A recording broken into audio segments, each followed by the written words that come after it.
So today I want to talk about buying a used Tesla. There are a lot of good deals out there. You can find a Model S sometimes in the high 20s, a lot of them in the low 30s.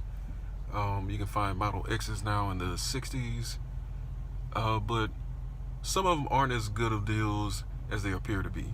Before I get started, I want to say that if you're trying to sell your Tesla, you can put whatever price on it you want to. This is more so for people looking to buy. The first thing I would advise you to do is check Tesla's site and compare the vehicles on that site to the price of whatever vehicles you're looking at. The problem with buying a vehicle from a current owner is they don't ever seem to know what's available currently and what prices are available currently and what features are available currently.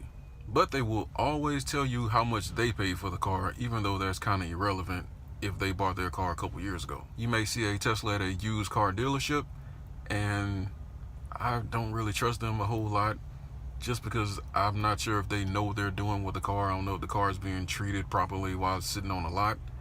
And also, they also don't always seem to even know what type of car they have.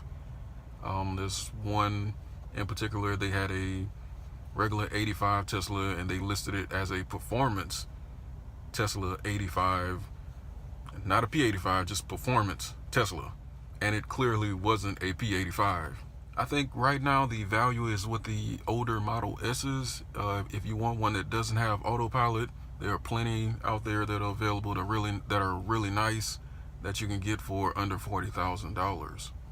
So let's look at a couple. This is a nearby early 2014 S60 at a used car dealership in Baton Rouge. This is one they had listed as a S85 at a higher price, and I think they realized it was wrong and had to drop it to a 60. And this is the same dealership that they thought they had a red P85, and they had to change that one to an 85. But in their defense, they may have thought it was a P85 based on the red brake calipers.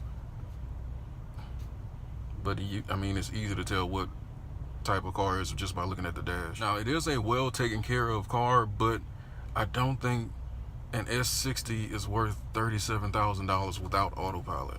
It has 48,000 miles, no LTE, 2 previous owners, and it has an accident on record. We also don't know if it has supercharging. And if you look at Tesla's website, this would be the most expensive S60 that doesn't have autopilot on Tesla's website. You would think buying it from Tesla would be the more expensive option. Tesla's website has several 60s, 70s, and 85s to choose from that have more miles, some have less miles. A lot of them are newer than this car. So I don't think that this car is a really good value at $37,000. Let's look at some more. Used performance Teslas are usually overpriced across the board. So here is a used mid-2017 Model X on only used Tesla for $115,000. It has low mileage, autopilot 2.5, and paint protection. A lot of these cars have a lot of customizations, but the paint protection is the one that I believe really adds value. Like, I don't think changing the logo to red is like really a big deal. And this one says it was garage kept, but I kind of wish it was driven a little more. I worry about the condition of the battery if it's a used car that seems like it was just sitting for a long time. Like the other one, this one is well taken care of, but it has a lot of competition, especially from Tesla. Tesla's website has a showroom 2018 Model X P100D with Ludicrous. It's a 7-seat configuration, multi-coat red paint, white interior for $107,650, and it's eligible for tax credits. So this car is a lot more even before you add in the tax credits. But I've always felt like the performance models were a little overpriced. I think the price is more so based on how much they can squeeze out of the adrenaline junkies, and not so much based on what the car actually cost them to make. If you look at the P85Ds and the P90Ds, you can almost flip the P and the D and you can say they stand for depreciation. Now, I'm not trying to bash anybody. It's a shame that they paid $168,000 2 years ago for a vehicle that costs $134,000 right now, brand new. And that vehicle that you can get right now, brand new, is going to have more range, better motors, better suspension, and autopilot hardware 3.0 already built in. And that's why I feel like the price that they paid for their used Tesla is totally irrelevant. I mean, the price you paid isn't the buyer's problem. The only thing the buyer is looking at is what they can get now compared to what your car is selling for. Let's look at one for the Model 3. Here's a 2018 P3D listed for $60,000. It's black, has a white interior, enhanced autopilot, standard wheels, paint protection, floor mats, and it has 19,000 miles on it. The Model 3s are some of the most overpriced ones.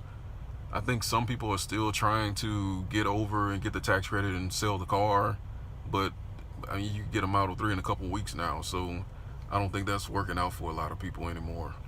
Now, this car is only 10 months old, and it looks great. It's in great shape. But that car can be purchased brand new from Tesla for $500 more with the performance package, because I don't think this one has the performance package quite yet. I don't know if they added it or if they just aren't adding it, but it doesn't appear to have that performance upgrade package. And also, the used car won't include the tax credits. And it's kind of the same thing with the Model X. This car 10 months ago, brand new, cost $71,500. Now it's $60,500 before tax credits. So if you are in a market for a used Tesla, definitely check Tesla's website for their pre-owned cars and their new cars and compare that to the used cars that you're looking at. They say a sucker is born every day, and I think there are some Tesla owners that are looking for some of those suckers to offload their cars onto.